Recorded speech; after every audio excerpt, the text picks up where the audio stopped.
महाविष्णु, आदि नारायण, परब्रह्म तत्व, पूर्ण पुरुषोत्तम, जो भगवान है जिनको हम कृष्ण कहते हैं, वो भगवान में से सत्व गुण में से जो प्रकट हुए वो विष्णु है, रजोगुण में से जो प्रकट हुए वो ब्रह्मा जी है, और तमोगुण में से जो प्रकट हुए वो शिव जी है। तो सत्व रज અને તમના આ ત્રિગુણાવતાર રૂપે ભગવાને બ્રહ્મા, વિષ્ણુ અને મહેશ આ ત્રણને પ્રગટ કર્યા, અને એટલે જ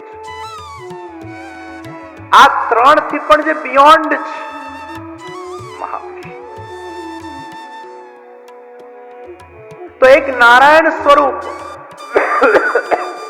જે વૈકુંઠ ધામમાં બિરાજે છે, અને એ જ નારાયણના બધા સ્વરૂપો આપણે જે ભારતભરના જેટલા પણ 4 ધામમાં જઈએ છીએ, અને એમાં એ જ નારાયણના સ્વરૂપો એ બધે જ વિરાજમાન છે. જગન્નાથજી હોય, બદ્રીનાથજી હોય, બાલાજી હોય, દ્વારિકાધીશજી હોય, એ વૈકુંઠપતિ એ ભગવાન નારાયણ, એ ભગવાન કૃષ્ણના એ વેદ પ્રસિદ્ધ પુરુષોત્તમ જે વૈકુંઠમાં બિરાજે છે, જેમના લક્ષ્મીજી પત્ની છે ભૂદેવી અને શ્રીદેવી, એ ભગવાન નારાયણ વેદ પ્રસિદ્ધ પુરુષોત્તમ. અને એક પુરુષોત્તમ કેવા છે? વેદાતીત પુરુષોત્તમ. એ સહસ્ત્ર ગોપીઓ દ્વારા જે સેવાયેલા એવા ગોલોક ધામમાં વિરાજમાન સાક્ષાત પૂર્ણ પુરુષોત્તમ ભગવાન શ્રી કૃષ્ણ, વૈકુંઠ ધામના અંદર બિરાજમાન શ્રી કૃષ્ણ. તો એક કૃષ્ણ એક વૈકુંઠમાં, એક ગોલોકમાં, એ જ કૃષ્ણ અલગ અલગ સ્વરૂપે ભારતમાં વિરાજમાન છે. જે મર્યાદા પુરુષોત્તમ છે અને જે પુષ્ટિ પુરુષોત્તમ છે, એ આનંદમયી કૃષ્ણ રસો વૈસહ, એ તો ગોલોક ધામમાં વિરાજે છે. તો એ આનંદમય કૃષ્ણ તો કઈ કરતા જ નથી, એ તો આનંદમાં જ રહે છે. એ કે वो सब मैंने वो प्रधानमंत्री नारायण को सौंप दिया है. नारायण कहते हैं मैंने इनको सौंप दिया है, ब्रह्मा विष्णु महेश. એટલે આખી હાયરકી સમજ્યા? આનંદમય કૃષ્ણ તો ખાલી પ્રેમ માટે જ બનેલા છે, આનંદ આપવા માટે જ બનેલા છે. આ બધું કાર્યભાર ક્યાં સંભાળવાના? એ કે છે वो सब नारायण का काम है. नारायण कहता है कि हाँ मैंने भी इसको सौंप दिया, I have delegated to Brahma Vishnu and Mahesh. तो Brahma creates, Vishnu maintains and Shivji dissolves. એ બ્રહ્મા વિષ્ણુ મહેશ. અને એટલે જ મહામૃત્યુંજયનો ઘણા લોકો જાપ કરે છે. એના ગુણાર્થને સમજવા જેવું છે. એવું અમરત્વ અમને આપ કે અમે બીજી વાર જન્મીએ છીએ. આ જન્મ્યા બધી જફા છે. જન્મ્યા તો આ મૃત્યુનો ભય આવ્યો, પણ અમે જન્મીએ જ નહીં. હે પ્રભુ, અમને આ જન્મ મૃત્યુના ફેરામાંથી મુક્ત કરી નાખ. મૃત્યોર મોક્ષીય મામ. અને આ પાઠ કર્યા પછી પણ કોઈ મરી જાય તો પછી આપણે એમ કે આમાં કઈ બહુ મજા ના આવી. અલા પણ મરશે તો ખરો ને ક્યારે ને ક્યારે વ્યક્તિ. એ ઓછું અમર થઈ જશે, મરશે તો ખરો. હા, કદાચ ભગવાન હજી કૃપા કરે તો 1-2 વર્ષ એક્સટેન્શન આપી દેશે કે બહુ આ ભક્તિ કરી, બહુ પાઠ કર્યા, બહુ અનુષ્ઠાન કર્યા, 2 વર્ષ બોનસ. 2 વર્ષ પછી પણ એને જવું તો પડશે. કદાચ વળી પાછા તમે લાગી પડ્યા ભગવાન, લે હજી 2 વર્ષ, ક્યારેક તો એને જવું જ પડશે. પણ આનો મૂળ ગુણાર્થ છે મૃત્યોર મોક્ષીય મામૃતા. મૃત્યુમાંથી અમને સદા માટે મોક્ષ મળે. ઓમ ત્ર્યંબકમ યજામહ. Ultimate goal of the human life is to not come again in this life. એવી જફા છે નહીં આપણે આ સંસારમાં કોઈ સુખી નથી. અને એને સુખ મળ્યું હશે તોય ક્યાંક ને ક્યાંક ને કોઈને કોઈ એકના એક કોઈ વિષયથી તો દુઃખી હશે ને હશે જ. દૂરના ડુંગર સુહામણા. ઇન્ડિયા વાળા સમજે, યુકે વાળા સુખી. યુકે વાળા કે આપણા દેશ જીવે કે નહીં. દૂરના ડુંગર સુહામણા લાગે છે. અને એટલે હું ઘણી વાર કહેતો હોઉં, સ્થળ બદલવાથી શાંતિ નહીં મળે, મન બદલવાથી શાંતિ મળશે. દ્રષ્ટિકોણ બદલવાથી શાંતિ મળશે. જીવનમાં પ્રભુને મન અને હૃદયમાં પધરાવાથી શાંતિ. સંસાર એ બહુ પેનફુલ છે. વિશ્વોત્પત્યાદિ હેતવે તાપત્રય વિનાશાય.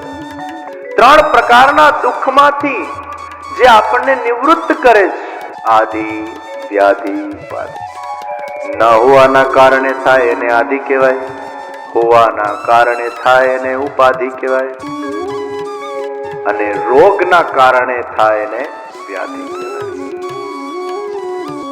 જીવનમાં દરેક વ્યક્તિને કોઈને કોઈ વસ્તુનો અભાવ તો છે. કોઈ વ્યક્તિ એમ નથી કહેતો કે મારા પાસે બધું જ છે. ના, આ તો છે, આ નથી. અભાવનું દુઃખ.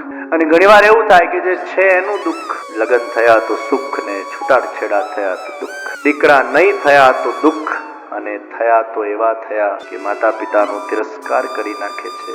આ ઉપાધિ. પેલી આધિ તો આ ઉપાધિ. તો અભાવના કારણે, પ્રભાવના કારણે અથવા રોગના કારણે મહાપ્રભુજી કહે છે આદિ ભૌતિક દુઃખ, આધ્યાત્મિક દુઃખ અને આદિદૈવિક દુઃખ. આ 3 પ્રકારના. આદિ ભૌતિક જે લૌકિક દુઃખો છે, આધ્યાત્મિક દુઃખ જેને ઠાકોરજીની ભક્તિ કરવી હોય છે, ઠાકોરજીની સેવા કરવી હોય છે, પણ એમને એવી અનુકૂળતા પ્રાપ્ત થતી નથી. ક્યાંક પતિનો સંગ નથી મળતો, તો ક્યાંક પરિવારનો સાથ નથી મળતો, ક્યાંક કોઈક દેહ સાથ નથી આપતું, ક્યાંક કોઈક સંજોગ કે સિચ્યુએશન સાથ નથી આપતા.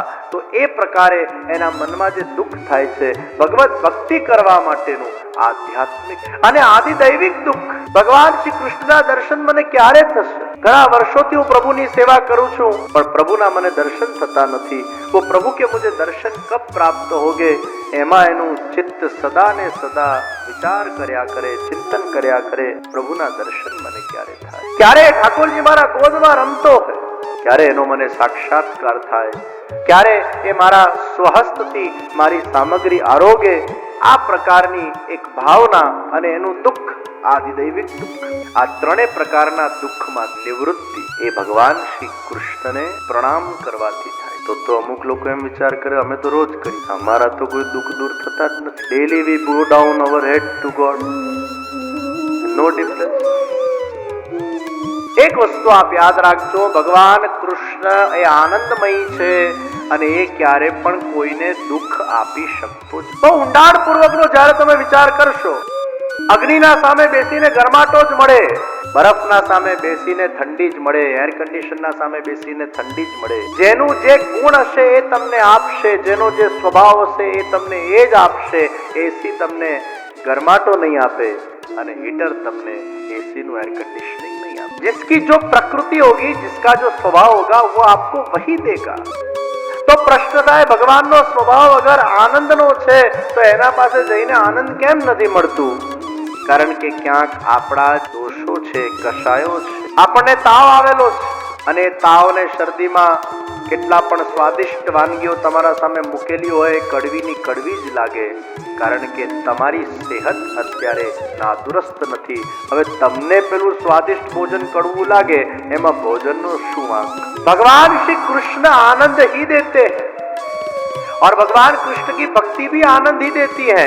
और भगवान कृष्ण रूपी आनंद अगर आपके हृदय में हो तो आपको दुख का अनुभव भी नहीं होता है. अगर आपको दुख का अनुभव होता है, उसका अर्थ ये है कि कृष्ण आपके हृदय में उस वक्त नहीं होता. आनंद रूपी कृष्ण તમારામાં નહીં હોય ને તો જ દુઃખ આવે. જો કૃષ્ણ હૃદયમાં હશે તો દુઃખ આવી. અને એટલે જ ભક્તિ એ અનન્ય આશ્રય આપે છે. અને અનન્ય આશ્રય જ્યારે વ્યક્તિના જીવનમાં ભગવાન માટેનું સિદ્ધ થઈ જાય છે, પછી એના જીવનમાં આવતા કેવાય ઉતાર ચઢાવ હોય એને એ સાક્ષી ભાવથી જુએ છે, એમાં ઇન્વોલ્વ થતો નથી. એને ક્યારે પણ દુઃખનો અનુભવ જ થતો. ભગવાન સાથે જેનું એ લેવલનું અટેચમેન્ટ થઈ ગયું હોય, એમાં બારોબાર જીવનમાં उत्साह ने उत्साह सिवाय बीजू कई जोवा મળે. तो कृष्ण तो आनंद ही देते, वो दुख कभी नहीं. हमारे अंदर कृष्ण नहीं है. सूर्यना प्रकाशना सामे अंधकार રહી ન શકે, એમ ભગવાન શ્રી કૃષ્ણના ભક્તિના પ્રકાશના સામે એ દુઃખ રૂપી અંધકાર રહી જ ન શકે. સૂર્ય ઉગે એટલે અંધકારનું નાશ. તો હજી ક્યાંક આપણા હૃદયમાં એક કૃષ્ણ ભક્તિનું સૂર્ય ઉગ્યું નથી, અને એટલે જ આપણને દુઃખ. આપણા શરીરના અંદર એમ કહેવાય કે આમ ચીમટું ભરે ને તો દુખવું જોઈએ, નહીં તો નમ થઈ ગયું કહેવાય. It is not a good sign. એમ ભક્તિમાં અગર તમને દુઃખ થાય છે ધેટ મીન્સ હજી ક્યાંક ભક્તિમાં કચાશ, ભક્તિમાં દુઃખ ન, ભક્તિમાં દુઃખ જ એની નિશાની છે કે હજી ભક્તિમાં કચાશ. અને તમે અનુભવ કરજો, જેમ જેમ ભક્તિમાં આગળ વધતા જશો તેમ તેમ તમારા જીવનમાં દુઃખ, કારણ કે તમે એ હાઈ એનર્જી સાથે, હાઈ પાવર સાથે કનેક્ટ. તો ભગવાન શ્રી કૃષ્ણના નમસ્કાર ત્રણેય પ્રકારના દુઃખની નિવૃત્તિ થાય. અર્થાત જ્યારે તમે તમારું મન એ ભગવાન કૃષ્ણને આપી દેશો અને તમારું મન જ્યારે કૃષ્ણમય થઈ જશે, ઓટોમેટિક એ સૂર્યના પ્રકાશથી એ ત્રણેય પ્રકારના દુઃખનો અંધકાર એ દૂર થઈ જશે. શ્રી કૃષ્ણાય વયમ નુમઃ. નમન, મન આપણા પાસે ન રહે એનું નામ ન મન. આ મનરૂપી બાળકને આપણે આપણા પાસે રાખીશું તો આમ તેમ ભટકીને આપણને વિચલિત, અશાંત અને ચંચલિત કરી નાખશે. એટલે જ આપણા ઋષિ મુનિઓએ કીધું, ગુરુજનોએ કીધું, આ મન પ્રભુને આપજો. આ મન બહુ કિંમતી છે. મય્યેવ મનાદત્, ભગવાને કીધું છે ये मन मुझे प्रदान कर दो, मन मुझे दे दो, मन को मेरे में लगा दो, मेरे में लगाने का यत्न करो. और जब मन मुझ में लग जाएगा. અત્યારે આપણે આપણા જાતને પૂછીએ કે મન ક્યાં લાગેલું. તમે ક્યારેક આંખ બંધ કરીને સોફા પર બેઠા હો ને ત્યારે આમ વિચાર કરજો, કશું જ નહીં કરતા, બસ ખાલી આમ બેઠા રહો, ઓટોમેટિક તમારું મન જવા લાગે એને જ્યાં જવું છે. અને એટલે ભગવાનને આપણે કહીએ છીએ ચિત્ત ચોર, માખણ ચોર. મનરૂપી માખણની જે ચોરી કરે, જ્યારે પ્રેમ થાય ને ત્યારે એનું મન ચોરાઈ જાય એના હાથમાં, એને પછી એ જ દેખાયા કરે, એનું જ સ્મરણ થયા કરે, દીવાના થઈ જાય. અને એટલે જ ગોપીઓ એ ભગવાનમાં એવી જોડાઈ ગઈ હતી પ્રેમ, ભગવાન એનું મન લઈ લીધેલું. એટલે રસોઈ કરે છે તો રસોઈમાં ચિત્ત નથી, પણ મન ભગવાનમાં જતું. તમારો જે સૌથી પ્રિય વિષય હશે ત્યાં તમારું મન વારંવાર જા કરશે. એટલે તમારે તમારું એનાલિસિસ કરવાની જરૂર છે. Where my mind is going all the time.